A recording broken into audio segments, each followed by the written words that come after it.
Welcome to Blizzard Fire. We hope this video helps fire up your solution. Many carriers restrict eSIM to one active device per service plan. This restriction means you cannot copy an eSIM directly between phones without carrier action. The only reliable method uses your carrier to deactivate the eSIM on the old phone and issue a new profile.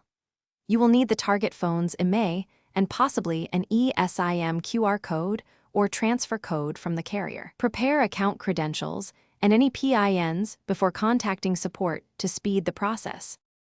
First, contact your carrier by phone or through their official app to request an eSIM transfer.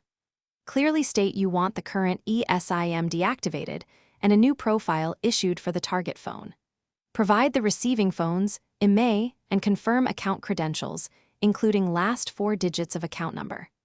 The carrier will send an eSIM QR code or activation code to your email or app. Scan that QR on the target phone or enter the code exactly as provided. After installing, verify activation by making a call and using mobile data immediately.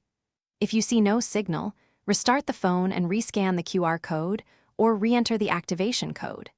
If problems persist, contact your carrier and request a new activation code or full remote activation.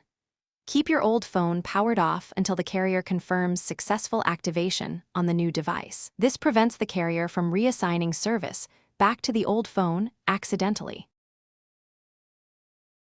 Thanks for watching. If you found this helpful, don't forget to like and subscribe.